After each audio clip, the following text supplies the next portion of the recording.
Good evening, everyone, and welcome to the Brian Crombie Radio Hour on Saga Night 60.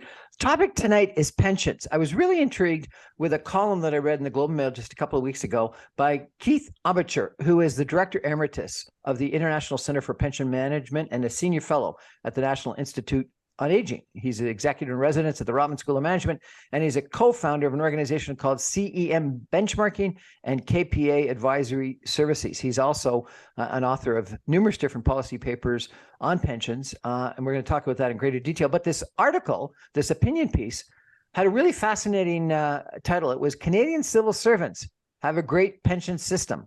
Why can't that be expanded to all of us? Keith, welcome to the show, sir. Great to be here. So why can't it be expanded to all of us? Why can't we all have this great pension that the Canadian civil servants have?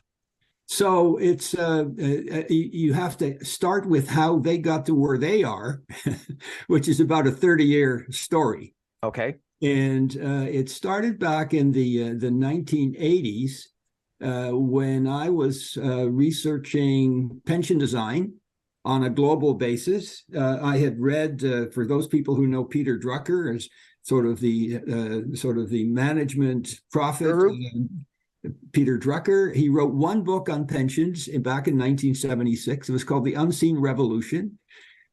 And at the time, I was in the investment business, but ready to sort of look for something bigger. And I read the book.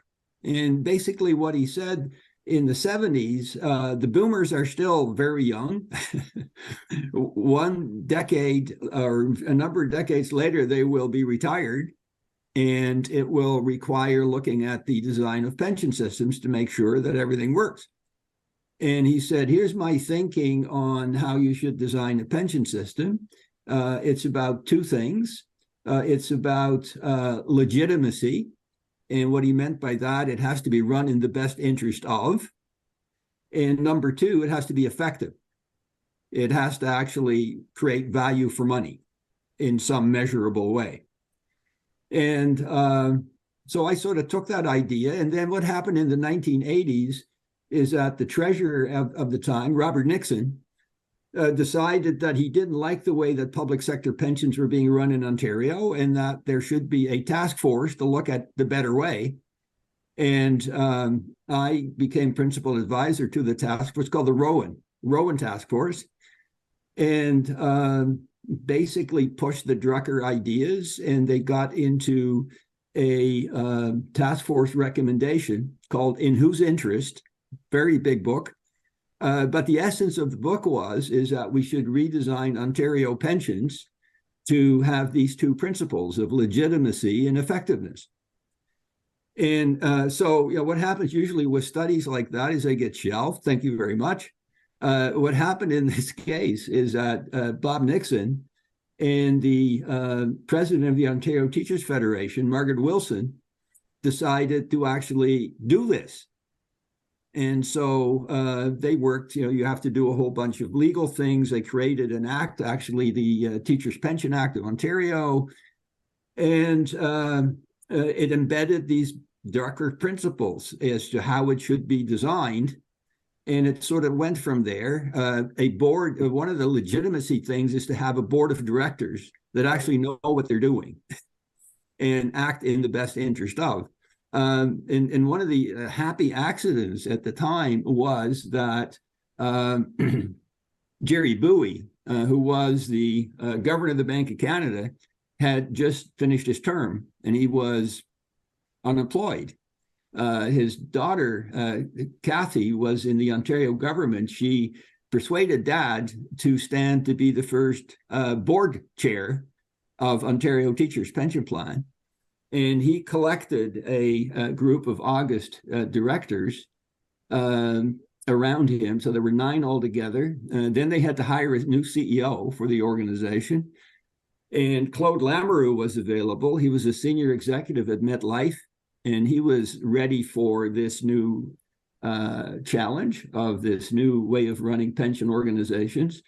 And he hired a chief investment officer, Bob Bertram, who was a senior executive at Alberta Telephones at the time. But he had some really interesting ideas as to how retirement savings should be invested. And boom, Ontario Teachers was in business by 1991. And then what happened after that became ultimately the globally recognized Canadian pension model. Really? Now, is Ontario Teachers just teachers' pensions, or is it a wider no, vehicle? It's just Ontario Teachers' pensions. And are other public work? And well, then what happened after that was that the organization did so well in terms of, you know, the administration and also the whole investment thing. And that's really what was one of the sort of breakers of the old mode of doing things, because originally the plan was 100% in Ontario bonds, non-marketable bonds. Yep. $20 billion worth. And so Claude and Bob said, well, that doesn't make any sense. You know, we need to make money with this money. And they went out and built a much more diversified, eventually international investment program using private markets. And so, for example, one of the early things that they did was they wanted to be in real estate. And, you know, usually what happens in pension funds, you go out and you hire real estate managers and give them some money. They did something quite radical and took Cadillac Fairview, which was a publicly traded real estate company, and privatized it. Right. They bought the whole thing. Never been done before. And you know, to this day, Cadillac Fairview, still a very large Canadian real estate management company, 100% owned by Ontario Teachers. Maple Leaf Sports? Yes, that was another one. Maple Leaf Enterprises. They bought that in the mid to late 90s. Does that make sense? Well, they sold it later for like a multiple of about 5 or 6 times in the early 2000s, or maybe 2000. I can't remember the exact date, but they made a lot of money on that investment. So I guess it was smart. Anyway, so what happened was that, you know, once other organizations started looking at this new way of running pensions, they said we should do the same thing. So that was the evolution of the Canada model. The other thing that was fortuitous at the time is that in the 1990s, Canada had some significant budgetary problems. Paul Martin was the Minister of Finance at the time.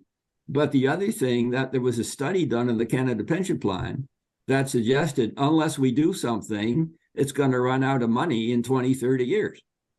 So what to do?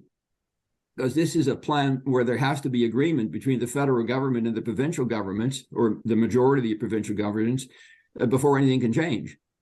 And he, to his credit, persuaded the doubling of the contribution rate, you know, effectively from 5% of pay to 10% of pay. It's 9.9 actually, but, you know, close enough, 5 to 10, doubling in about 3 or 4 years, which again, had never been done before. You know, pensions, as we, again, if you looked at what happened in France recently with just trying to move the retirement age up by a couple of years, you know, it means riots in the streets. So we doubled the contribution rate in 4 years without a peep. It just happened. And what it did is it built up this reserve fund, which is now the CPP Investment Board, which today has $550 billion in assets. And it's one of the recognized premier global pension organizations.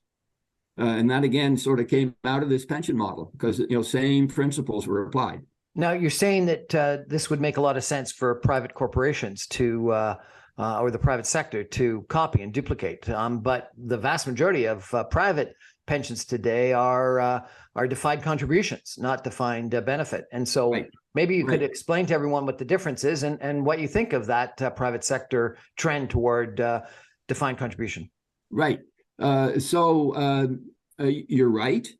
And the problem with defined contribution is very, very clear. People end up with a pot of money, but they don't have lifetime income necessarily, can run out of money. So the whole problem with just DC plans is this, you know, no lifetime guarantee of the pension. And so what's evolved over time is to recognize, and I was sort of part of that whole process of laying this out, is that the ideal pension plan has 2 separate pools. It has an accumulation pool that, you know, that builds up assets over time. but it also has a decumulation pool that provides lifetime income.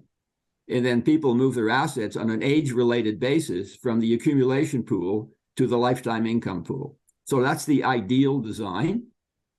And so what we need to do as part of this moving the private sector to this whole notion of good pensions for all private sector workers, that's lifetime, we do need to change the design and have this decumulation piece. Right. And it exists already, and it's a sort of an interesting anecdote story where UBC pension fund went to this two-pot model back in the 1960s. And so they've had this for multiple decades, and it works. But for a whole bunch of reasons that I don't even quite remember, it became impossible to carry on with this lifetime income pool, decumulation pool, in the way that UBC had structured it, and it was just dropped. And nobody tried again to create an alternative. So all these other pension plans still need to come up with cash to pay off their obligations on an ongoing basis. So what do they have to do? They have to just liquidate some of their assets on a regular basis? And let's now talk about the other side of how do you do the transition. And one way to do the transition is for these public sector pension plans to step up and offer their infrastructure to basically take over the plans from private sector employers. Right. Like CAT, the Colleges of Applied Arts and Technology pension plan, is doing this. And they've started to do this. For example, the Globe and Mail is an example. The Globe and Mail pension fund is now taken over by CAT. And they've got a bunch of other ones in the works like that. But changing the arrangement so that the employer is no longer obligated and in debt for the pension obligations. So there is this transition away, as you point out, from private sector employers providing these guarantees, these guaranteed pensions. They don't want to do this anymore. Well, in defined benefit plans, either pension surpluses or unfunded pension liabilities end up being real issues in mergers, acquisitions, deals, valuations, etc. So if you can take that off the table and put it into some sort of a consolidated private sector plan, that makes a ton of sense. We're going to take a break for some messages and be back in 2 more minutes, and we're going to talk a bit more about pensions and what the government should be doing and what we should be thinking about doing. Stay with us, everybody.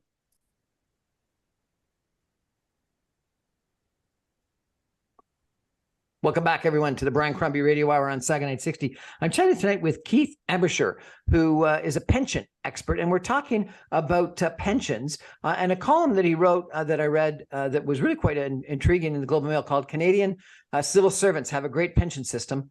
Why can't they be expanded to the rest of us? Which sounds like it makes a lot of sense to me. Let me tell you a little bit about Keith, if I could. He's been a participant in the pensions and investments industry since 1969. He's recognized as one of the globe's most original thinkers on pension design, governance, and investing issues. Since its founding in 1985, KPA Advisory Services has become known as a trusted incubator for new thinking in pensions and for providing strategic advice to global clientele in person and through the monthly Anishberg letter.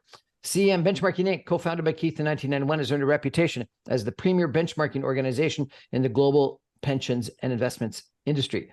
Keith was named, get this, one of the most influential people in pensions by Pensions and Investments magazine, and has received many honors and awards in the course of his professional career. And it goes on and on. I might talk a little bit more about that later. He is the executive in residence and director emeritus of the International Center for Pension Management at the Rotman School of Management. He's the founding editor of the Rotman International Journal of Pension Management. He's the founding academic director of the Rotman ICPM Board Effectiveness Program for Pensions and other long-term horizon investment institutions. And he's the senior fellow at the National Institute on Aging at Ryerson University. And he's written 4 books. And the 4th one was called The Future of Pension Management.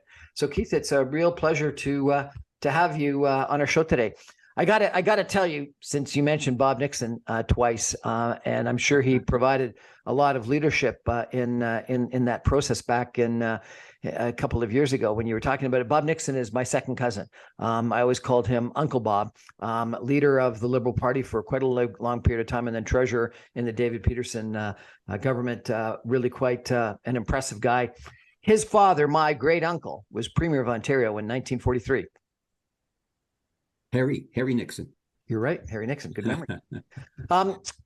Keith, this defined benefit versus defined contribution has a real impact on our ability to have lifetime earnings.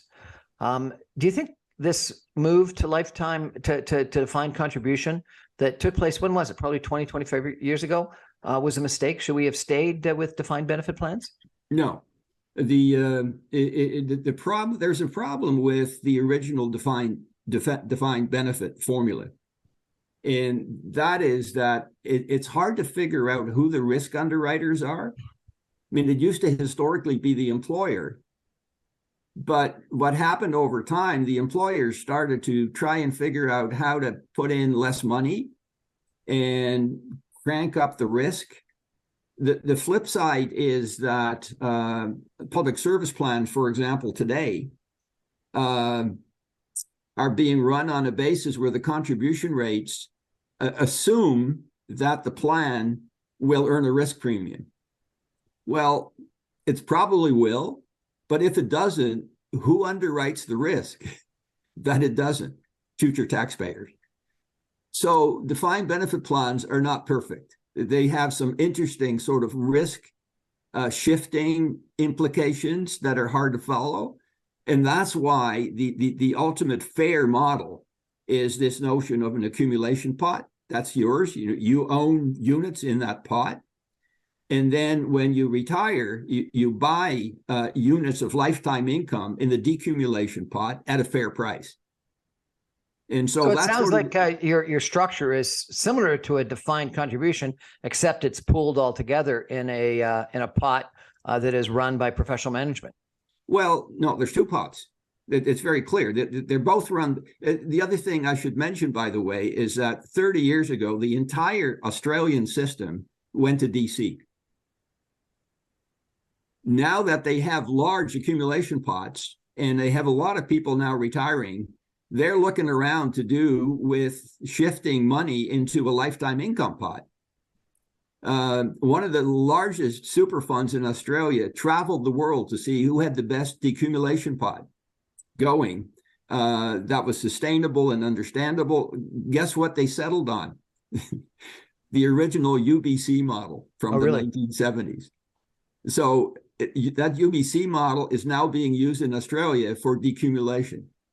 And that's what part of my proposal as to what we should be doing in this transition of getting private sector workers into more organized, well-managed designs is with these two pots. The other thing with the pot is that it means that all of the people who are already in RIFs, right? They've already retired. They've already moved their money, but they don't have lifetime income in these pots, unless you buy an annuity, which are very expensive.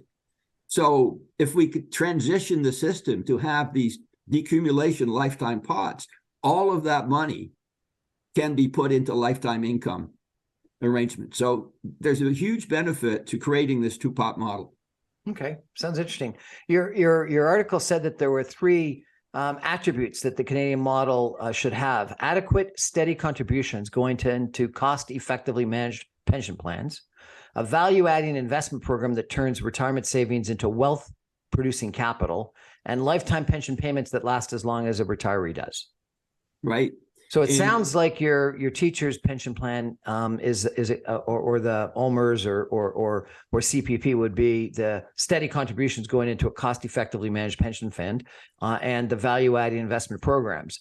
But this lifetime pension payments really is an issue. And, I've heard so many people that have talked about, and this isn't all in pension plans, but it's Canadian pension and other things, but it's, debates about when they should start taking their payments, because if they can delay till 65 or 70 before they start taking the Canadian pension, the amount they get goes up, but then they're betting against themselves effectively.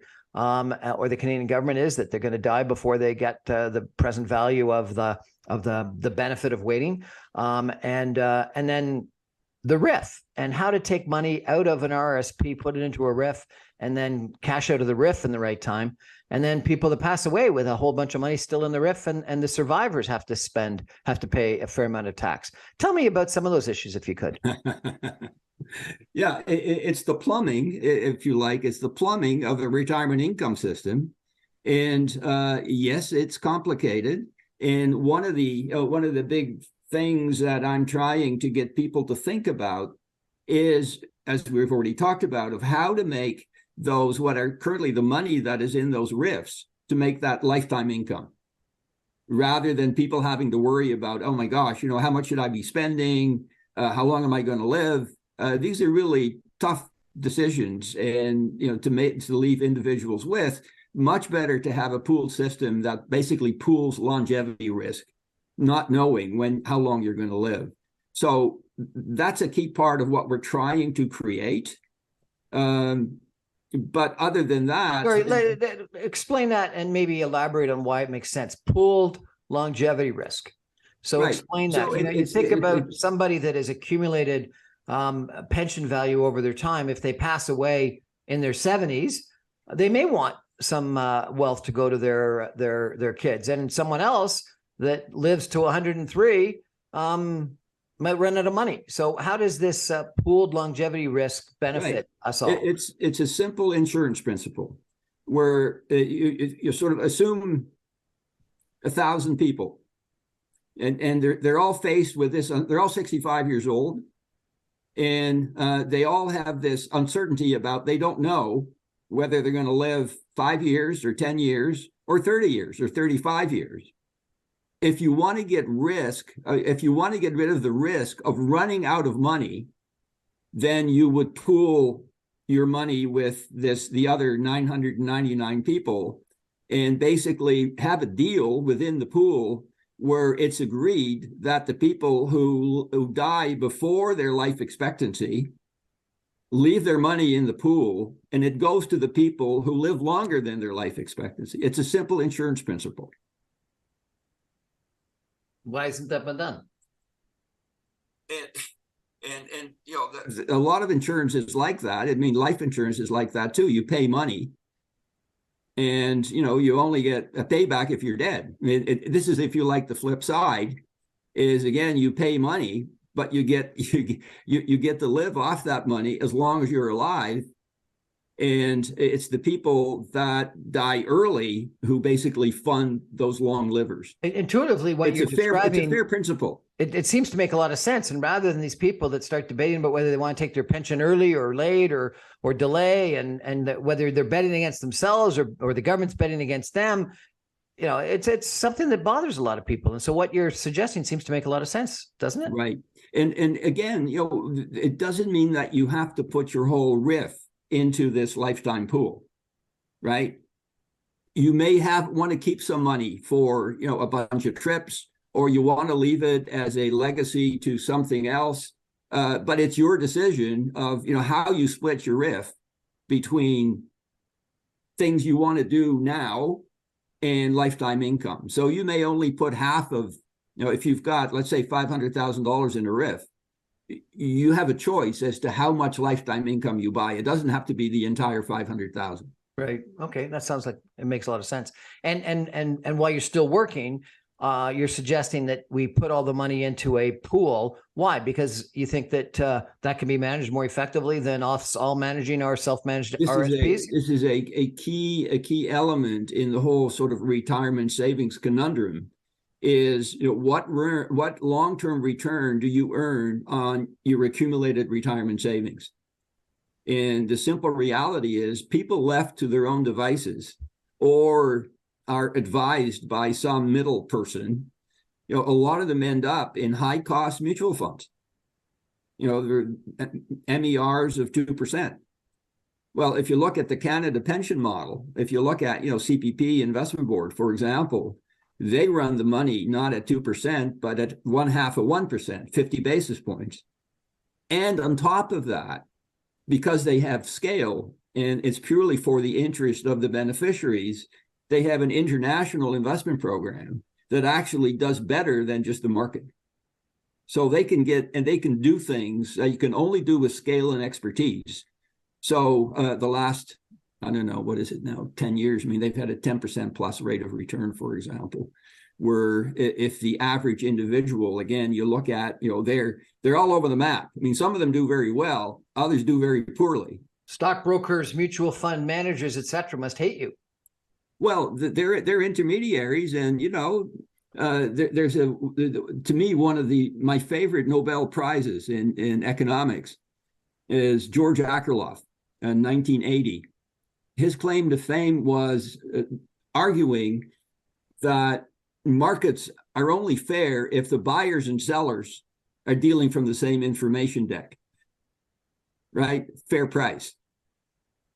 Flip side, if you have asymmetric information where the sellers know more about what they're selling than the buyers know about what they're buying, guess what? The buyers pay too much for too little value. And you're saying that's happening in mutual funds? A lot of the time, yes. Well, that's fascinating. Let me, take another break if we could for some messages and come back. And I'm going to ask you a little bit about, the Canada pension plan. And you raised earlier Macron's strategy of sort of solving the issue in France by increasing the age of retirement, and compared that to sort of in Canada where we doubled the level of contribution. And I want to know what you think we need to do in Canada to make sure that we've got money around for all of us as the baby boom ages, and there's a lot more people that are going to be in that age demographic, and they're probably going to be hopefully living longer than we thought 10 or 20 years ago when the money was socked away. Anyway, we're going to take a break. Tonight's topic is pensions. Stay with us, everybody. Back in 2.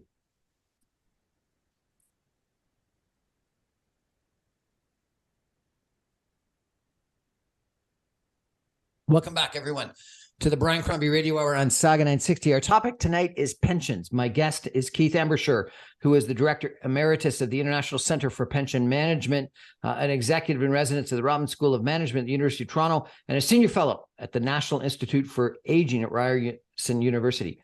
What's the National Institute for Aging, sir? What do you do?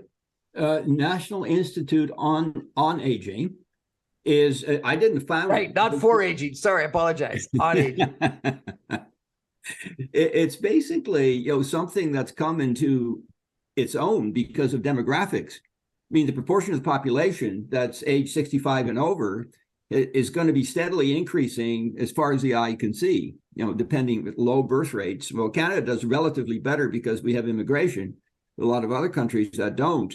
This demographic thing is a really important thing that you need to keep track of, and so it raises a bunch of issues, around healthcare, around pensions, around a number of things like that. And this institute is basically funds studies on various elements of aging, and puts it out there in the public domain, makes policy recommendations. And the reason I'm involved is because finance, pension finance is, of course, part of the aging puzzle of how do you maintain your lifestyle as long as you live. So that's the connection. And by the way, it's not Ryerson anymore now.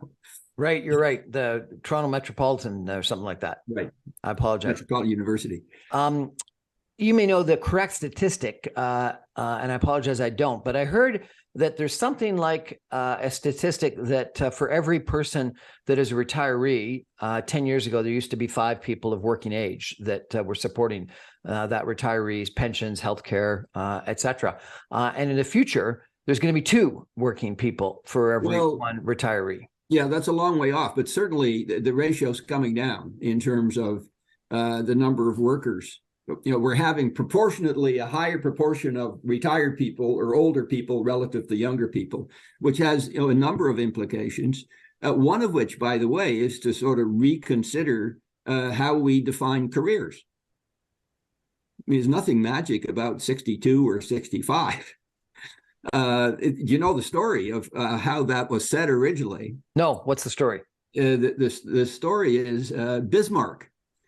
This is Germany, 1880s, was the first leader to create a national pension plan. And kindergarten, I understand.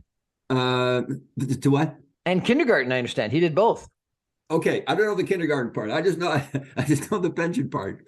So he set the retirement age at age 70 originally, and the life expectancy of Germans at that time was 50. So it was a very cheap system. Very few people made it to retirement. And then it was dropped from 70 to 10 years later to 65. But that's where the age 65 came. It was a Bismarck decision for the German retirement system in the 1890s. Roosevelt picked it up for Social Security in the U.S. in 1935, age 65 retirement. Well, again, life expectancy was well short of 65. So, historically, these plans were cheap. Right.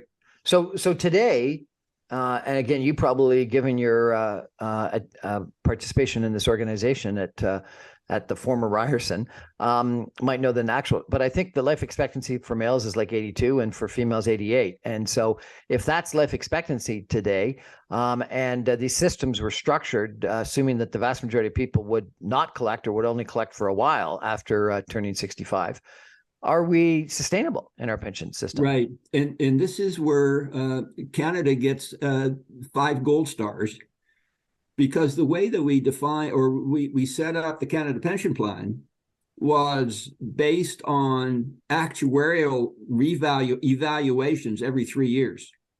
So every 3 years, the chief actuary at OSFI in Ottawa does a study of the plan and deems it to be sustainable or not. And what was happening in the 1990s is that it was not sustainable.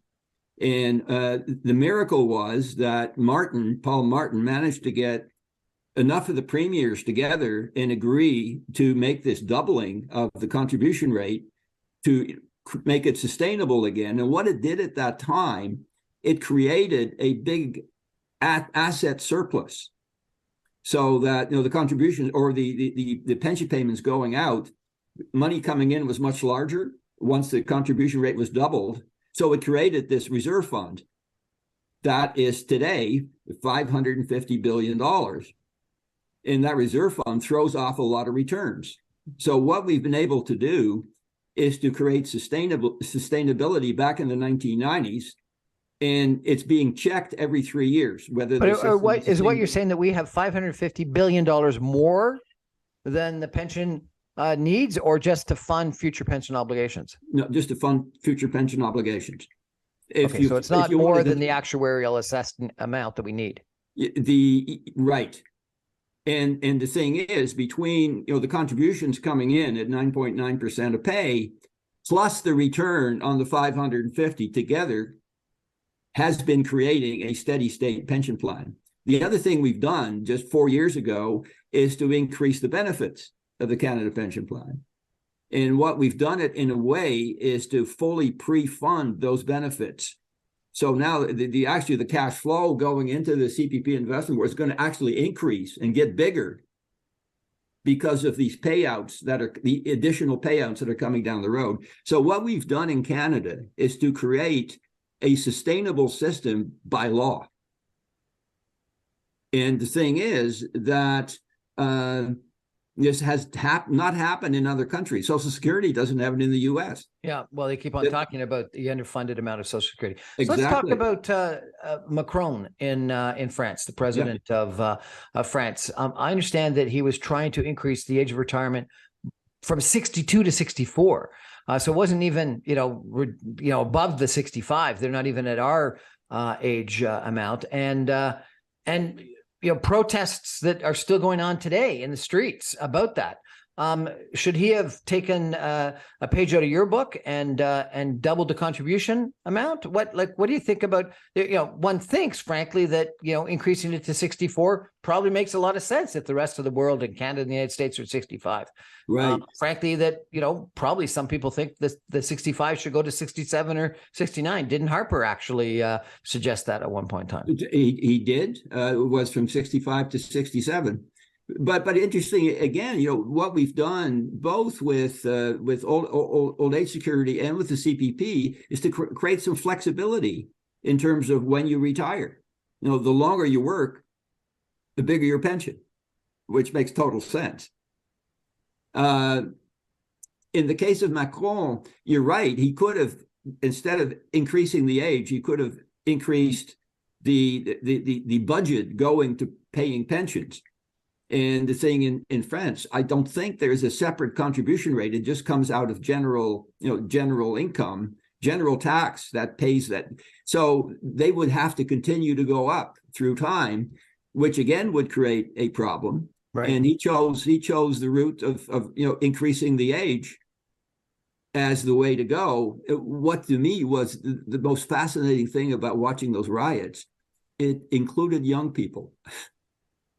And when you think about it, he did it in their interest. Yeah. So they were thinking about how they were going to be hurt down the road, and how they were going to be hurt in 30 years when they retired. Beat me. Yeah. So that was it's a fascinating thing. It's very French. I don't know. What do you think? Should pension ages be increased? Well, what I believe is that there should be no unfairness in the system.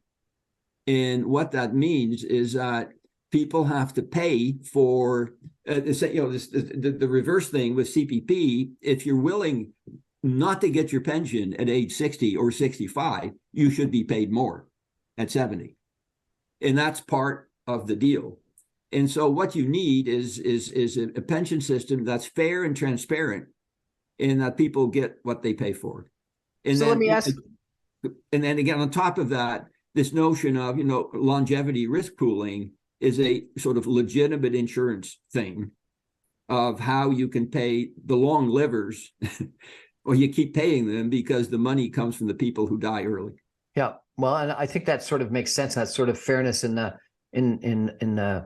society, in the pool, as you say, and is probably a reasonably good trade-off.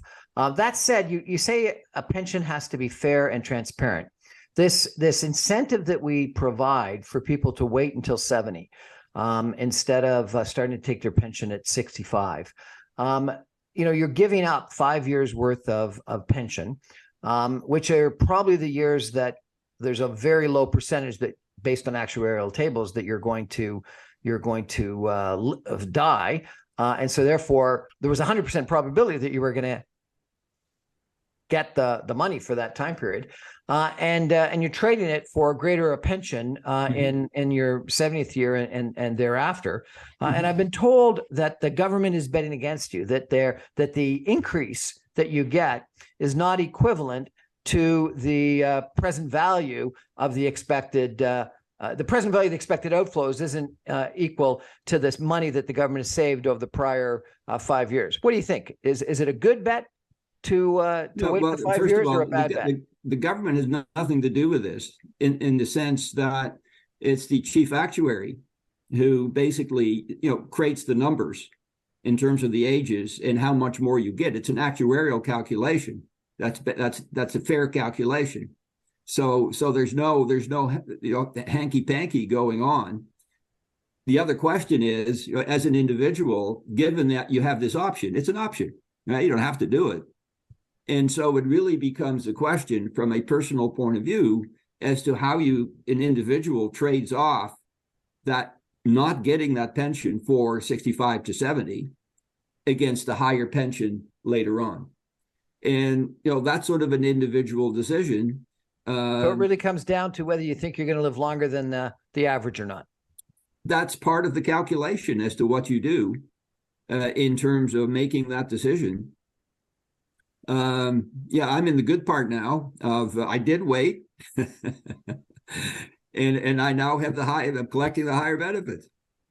Well, that's probably a good. If the pension expert decided to wait, that's probably a good lesson for the rest of us. Your ideas are kind of interesting. What's the reaction you've gotten from governments that you presented this to? Well, the thing of this notion of creating a more organized system for private sector workers it's really not dependent on the government. And I was very conscious in my, if you wanted to go the government route, you'd basically argue for a much larger Canada pension plan. You know, it covers everybody.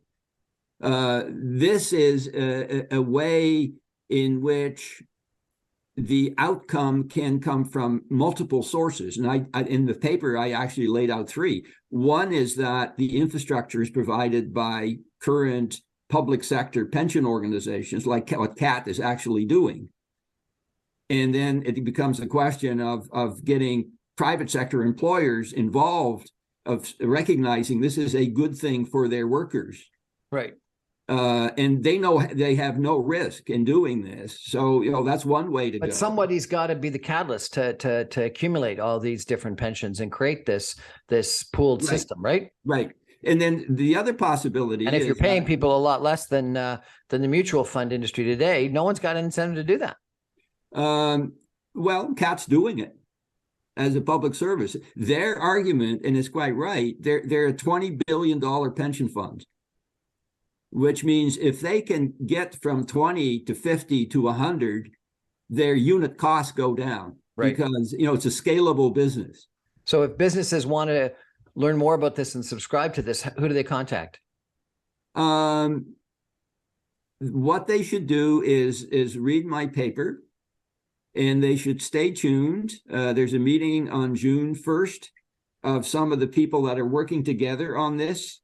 And we're kind of working out the next step in actually making this happen. It involves actually changing some regulations, some pension regulations, of making it easier to do this. So we've got a sort of a plan among these collaborators to lay out a number of steps to get it to where it becomes easy for employers to say, yes, this makes sense, we're going to do this. So stay tuned. But meanwhile, read my paper. There was a question in the middle of your article that actually I don't think was relevant to your article, but it was kind of interesting. And it's, are retirees forced to draw down their RIF balance too quickly?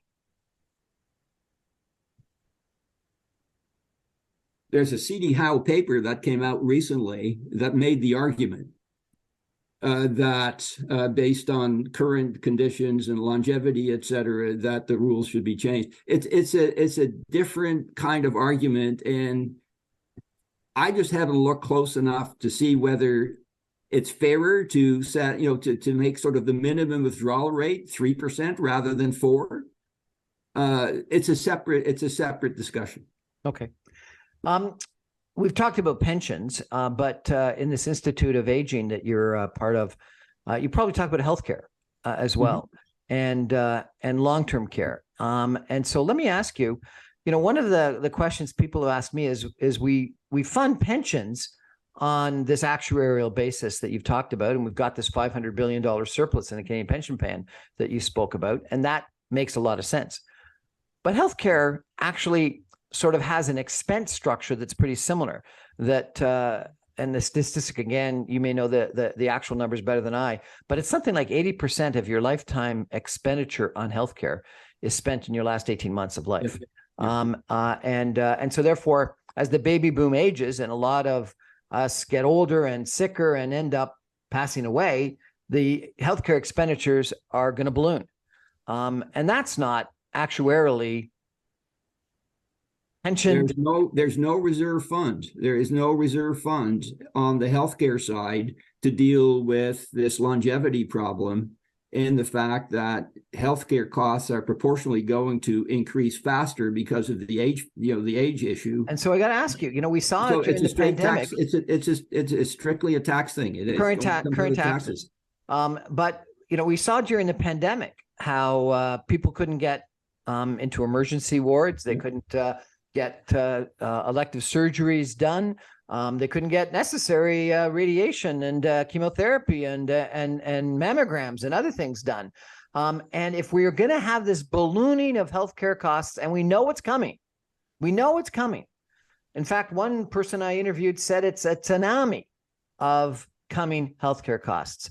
Shouldn't smart people like you that think about things on an actuarial standpoint be telling us that we got to put money away to pay for this? Yeah.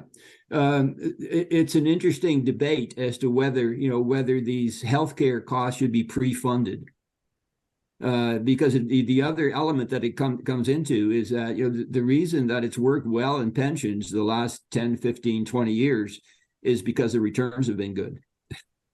You're introducing another element of risk into the whole funding process if you pre-fund, which is what will the return be on these But excess contributions. If our healthcare insurance really was insurance, we would effectively be pre-funding it. We'd be paying an amount of money when we were alive and working to fund us when we were sick before we hopefully got better, but probably ultimately passed away. And so if it was a true insurance system, there would be a need for some actuarially based pre-funding, right? But because today our money for healthcare comes from our current tax dollars and goes to pay the current healthcare expenses, not for my healthcare expenses in 10 or 20 years. That's right. That's the way the system currently runs. And so I'm asking you, does that make any sense? Shouldn't we be thinking about it from a healthcare insurance standpoint, because it's called healthcare insurance, and or like a pension fund, given that we know that we're going to have in the next 10 or 20 years ballooning healthcare expenses? Right. You run, I think, into an interesting question from the people who are now going to pay this extra contribution, the pre-funding contribution, as to whether that's really fair to them,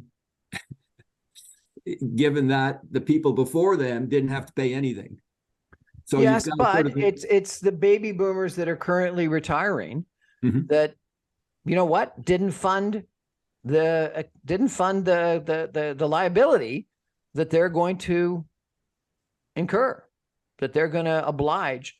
Effectively, what I'm doing is I'm making my kids pay more in taxes in the future to pay for my healthcare needs in 10 or 20 years because I didn't fund it adequately enough. Yeah, well, you're making an interesting point, because if you roll back to my pension story, back to Paul Martin in the 1990s, I mean, there was an actuarial calculation that said it's going to go broke. And we actually did do the funding, and we did create the fund on the pension side. We didn't have an equivalent type of process on the healthcare side. And you're arguing maybe we should have, and I don't disagree with you. I think today, if we had made also a funding decision with respect to healthcare back 30, 40 years ago and had a separate healthcare fund, we'd definitely be in better shape than we currently are. I agree with you. We're going to take a break for some messages and be back in just 2 minutes with some concluding comments. Stay with us, everybody.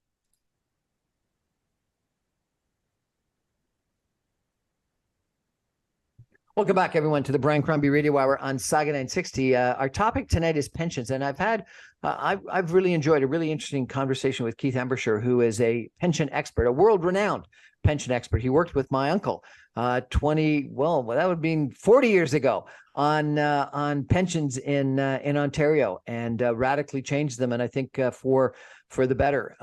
And we could go on our last topic, Keith, because I think we could make the same argument on long-term care, whether it be institutional long-term care or home care, which I believe is going to be a tsunami of expenses coming in the future, along with healthcare, along with pensions, et cetera. But we won't go there. So let me ask you, you wrote this really interesting column. You've written this paper that you've been talking about. What's your hope? What do you want to have happen? Well, 30 years ago, we had this conversation about public sector pensions. It was a mess. And through a series of steps and people agreeing, we fixed the problem. I'd like us to do the same thing for private sector workers. It's early going. There's much more work to be done, but I think the pieces are in place. And if we get this message out there to enough people and have enough conversations like you and I just had, we can make this happen. Keith Ambachtsheer, really appreciate you joining us tonight and telling us about our pension system, about what the positives are with what we've done, but the negatives that still need to be accomplished, and how companies should be thinking about this and pooling our pensions together in this accumulation pool, and then the deaccumulation pool once people retire. I really appreciate your time, and I really appreciate, given that I'm going to be pretty soon in that retired world, I really appreciate your attention to this matter, because I want to make sure there's some money around to make sure that I get the money for my pension and my healthcare and my long-term care, et cetera, that I think I deserve. Really appreciate it, sir. Thank you. Take care. That's our show for tonight, everybody. Thank you for joining us. I remind you, I'm on every Monday through Friday at 6 o'clock on 960 AM. You can stream me online, even from Niagara-on-the-Lake, at www.saga960am.ca. All my podcasts and videocasts are available on my website, briancrombie.com. My podcasts are on Speakeasy, SoundCloud, Apple, Audible, and my videos are on LinkedIn, Facebook, Instagram, and YouTube. So you can check me out in a whole bunch of different places. Thanks for joining me, Keith. Really appreciate it. Good night, everybody.